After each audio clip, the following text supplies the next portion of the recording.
Hi అండి. అందరికీ నమస్కారం. మేమైతే అందరూ చాలా బాగున్నాం. మీ అందరూ బాగుండాలని మనస్ఫూర్తిగా అయితే దేవుడినైతే కోరుకుంటున్నాను.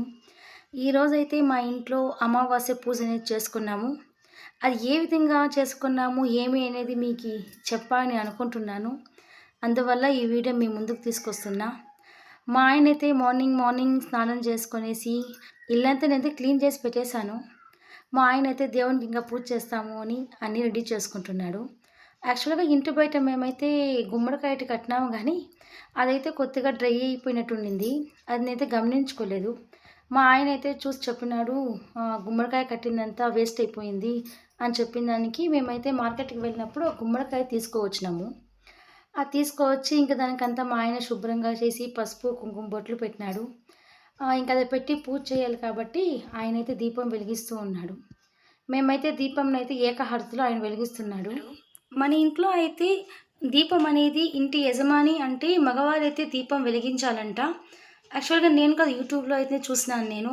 ఇంట్లో మగవారు దీపం అంటించి పూజ చేశారంటే ఇంట్లో ఎలాంటి కష్టాలు అనేది రావంట.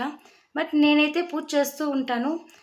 మంగళవారం, శుక్రవారం అయితే నేనైతే పూజ చేస్తాను. ఇక మిగతా రోజులన్నీ మా ఆయనే పూజ చేస్తాడు. అంటే గుమ్మడికాయ అంటే పౌర్ణమి రోజు, అమావాస్య రోజు కట్టాలి అంటారు. నాకైతే అమావాస్య కాబట్టి నాకు గుర్తుకొచ్చింది. ఇంకా అమావాస్యకైతే ఇప్పుడు గుమ్మడికాయ కట్టేస్తాము. తర్వాత అయితే నేను మర్చిపోతూ ఉంటాను. ఆయనకైతే జ్ఞాపకం చేసి గుమ్మడికాయ ఒకటి తీసుకొచ్చి పూజకైతే రెడీ చేసి కడుతున్నాము. ఆయనైతే పూజ అయితే కంప్లీట్ చేస్తున్నాడు. అంటే యాక్చువల్‌గా ఈరోజు వెజిటేబుల్స్ తీసుకొచ్చాము. ఇంకా షాప్స్‌కన్నీ ఇవ్వాలి. బట్ ఇంకా ఈ పూజ బిజీలో పడి ఈరోజు కొద్దిగా లేట్ అయింది. బట్ ఇక్కడ బెంగుళూరులో అయితే వర్షం అయితే చాలా పడుతూ ఉంది. ఆ వర్షం పడటం వల్ల మాకి కొంచెం బిజినెస్ అయితే ప్రాబ్లమ్ అయింది. ఇంకా మొదట ఇంట్లో పూజన్నీ కంప్లీట్ చేసిన తర్వాతే వ్యాపారంకనేది మేము చూసుకుంటాము. ఆయనైతే ఇంకా పూజ కంప్లీట్ అయి వస్తూ ఉంది.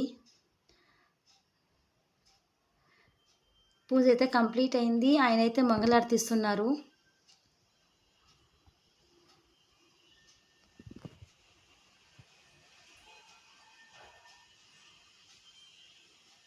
ఇక్కడైతే మీకు ఇంకొక విషయం చెప్పాలి. ఆయన మంగళారతి ఇస్తున్నారు కదా! అక్కడ పైనైతే ఒక ఏడుకొండల స్వామి విగ్రహం అనేది ఉంది. అంటే అది పంచలోహాలతో అమ్మ ఒకసారి కాశీకి వెళ్ళినప్పుడు తీసుకొని ఇచ్చింది. అక్కడ చూడండి అది. యాక్చువల్‌గా అది అలాగే మేము తెలియకుండా దివాన్‌లోనే పెట్టేసినాము. ఒక 2, 3 ఇయర్స్ అలాగే ఉండిపోయింది. మేమొచ్చేసి ఇల్లు షిఫ్ట్ చేసినప్పుడు దాన్ని చూసినాము. బట్ ఫుల్ అది బ్లాక్ అయిపోయింది అది. ఆ అచ్చు అయితే. తర్వాత మా ఆయన వాష్ చేసినాను గానీ అంత క్లీన్‌గా అయితే రాలేదది. మా ఆయన మళ్ళీ గోల్డెన్ కలర్ పెయింట్ తీసుకొచ్చి ఫుల్‌గా దానికి పెయింట్ కొట్టినాడు. అది ఫుల్ పెయింట్ ఉండింది గానీ దానికైతే నేను కొద్దిగా కాజల్ పెట్టి, లైట్‌గా కుంకుమ బొట్లు పెట్టి కొద్దిగా దాన్ని డెకరేషన్ చేశాను. చాలా అంటే చాలా అందంగా ఉన్నాడు దేవుడైతే అది. తర్వాత చూసేకి చాలా బాగుంది. నేను దాని గురించి ఇంకొక వీడియో అయితే చేసి పెడతాను. ఆయనది పూజ అయితే కంప్లీట్ అయింది. ఇంకా గుమ్మడికాయ అయితే తీసుకొచ్చి కడతామని బయటొచ్చినారాయన. ఇంక నేను వీడియో తీస్తుండడం వల్ల అది వీడియో పెట్టుకొని గుమ్మడికాయ కట్టేకి చాలా ఇబ్బంది పడినాడు. నిదానంగా ఎలాగో ఆయనే నిదానంగా ఎక్కి కట్టేశాడు.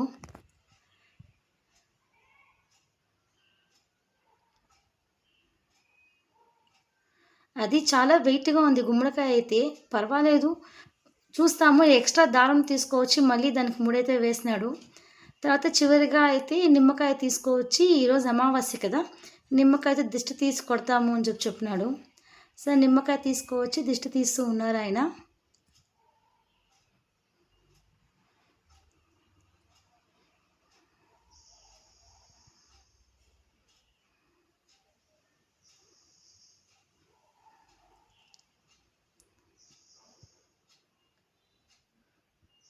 ఇంకా దిష్టి తీసి అంతా పూజ అయిన తర్వాత ఇంకా అయితే చివరిగా అయితే ఆయన పూజ అంతా కంప్లీట్ అయింది.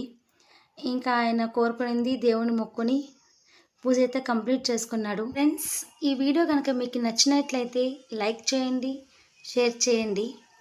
ఇలాంటి మంచి మంచి నేను హోమ్ వ్లాగ్స్ అయితే పెడతాము అనుకుంటున్నాను. ఇలాగే మీ సపోర్ట్ నాకు ఉండాలని మనస్ఫూర్తిగా అయితే కోరుకుంటున్నాను. Thanks for watching.